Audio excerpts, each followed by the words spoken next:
जय माता दी दोस्तों। श्री जगदम्बिकाय नमः। ओम ऐं ह्रीं क्लीं चामुण्डाय विच्छेद। श्रीमद्देवी भागवत महापुराण पंचम स्कंद अतः चतुर्विंशोऽध्याय। शुंभ का धूम्रलोचन को देवी के पास भेजना और धूम्रलोचन का देवी को समझाने का प्रयास करना। व्यास जी बोले, भगवती का यह वचन सुनकर वह दूत विस्मित हो गया और उसने देवी से कहा, हे सुंदर कटाक्ष वाली, तुम स्त्री स्वभाव के कारण साहस पूर्वक यह क्या बोल रही हो? हे भामिनी, हे देवी, जिन्होंने इंद्र आदि देवताओं तथा अन्य दैत्यों को पराजित कर दिया है, उन्हें तुम संग्राम में जीतने की अभिलाषा कैसे रखती हो? त्रिलोकी में वैसा कोई नहीं है जो शुंभ को संग्राम में जीत सके। तब हे कमल दृश्य नेत्रों वाली, तुम कौन सी सामर्थ्यशालिनी हो जो इस समय युद्ध में उनके सामने टिक सको? हे सुंदरी, बिना सोचे समझे कोई बात नहीं बोलनी चाहिए, अपितु अपने तथा शत्रु के बल को जानकर ही समय के अनुसार बोलना चाहिए। तीनों लोकों के अधिपति महाराज शुंभ तुम्हारे रूप पर मोहित हो गए हैं और तुमसे प्रार्थना कर रहे हैं, अतः हे प्रिय, उनका मनोरथ पूर्ण करो। मूर्खतापूर्ण स्वभाव त्याग कर मेरी बात को मान करके तुम शुंभ तथा निशुंभ किसी को पति के रूप में स्वीकार कर लो। मैं तुम्हारे लिए यह हितकर बात कह रहा हूँ। सभी बुद्धिमान प्राणियों को चाहिए कि बड़े हर्ष के साथ श्रृंगार रस का उपभोग कर, क्योंकि यह सभी नौ रसों में उत्तम माना गया है। हे बाले, यदि तुम मेरे साथ नहीं चलोगी तो राजा शुंभ अत्यंत कुपित होकर अन्य बहुत से सेवकों को अभी भेजकर तुम्हें बलपूर्वक पकड़वाकर ले जाएंगे। हे बामोरु, वे बलाभिमानी दानव तुम्हारे केस पास पकड़कर बलपूर्वक तुम्हें निश्चय ही शुंभ के पास ले जाएंगे।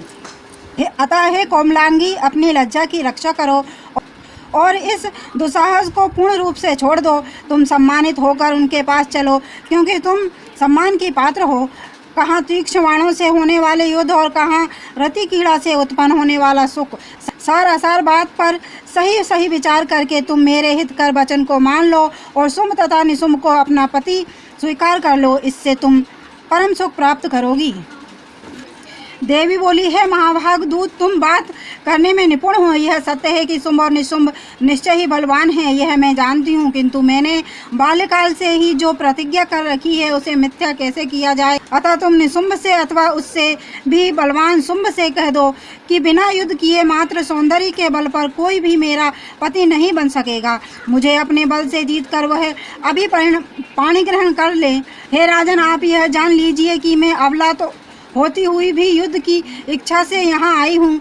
यदि तुम समर्थ हो तो मेरे साथ युद्ध करो और वीर धर्म का पालन करो। इसके अतिरिक्त यदि मेरे त्रिशूल से डरते हो और यदि जीने की तुम्हारी अभिलाषा है तो स्वर्ग और पृथ्वी लोक को छोड़कर अविलंब पाताल लोक चले जाओ।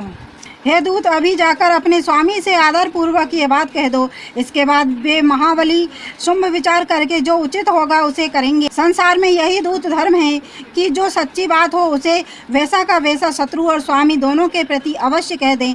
हे धर्मज्ञ, तुम भी वैसा ही व्यवहार करो, विलंब मत करो।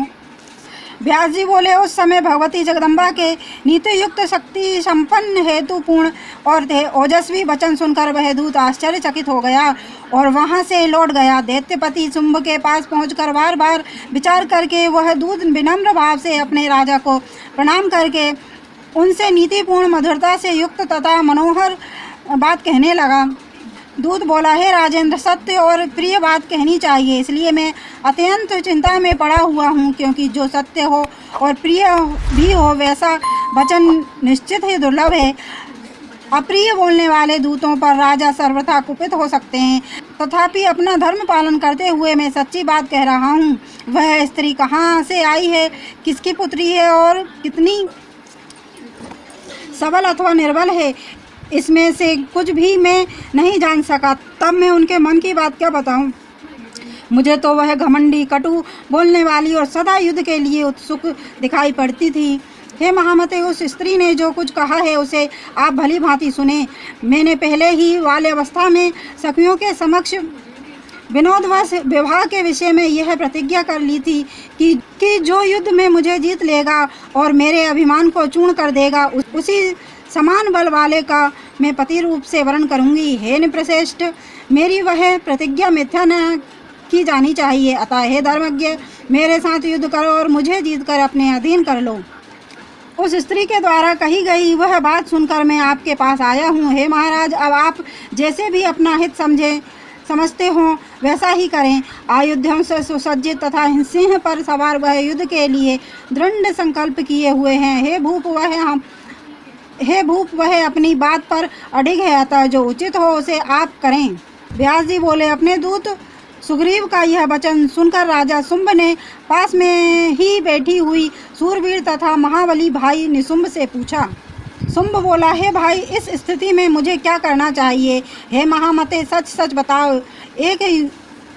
एक स्त्री युद्ध करने की अभिलाषा रखती है, इस समय हमें युद्ध के लिए बुला रही है, अतः युद्ध स्थल में मैं जाऊं अथवा सेना लेकर तुम जाओगे? हे निशुंभ, इस विषय में तुम्हें जो अच्छा लगेगा निश्चित ही मैं वही करूँगा। निशुंभ बोला, हे वीर, अभी रण क्षेत्र में ना मुझे और ना तो आपको ही जाना चाहिए। हे महाराज, शीघ्र ही धूम्रलोचन को भेज दीजिए।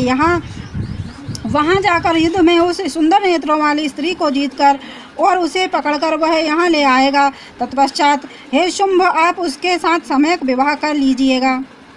और देवी भागवत की महिमा सुनना अगर आपको पसंद है तो चैनल को लाइक एंड सब्सक्राइब करें। धन्यवाद।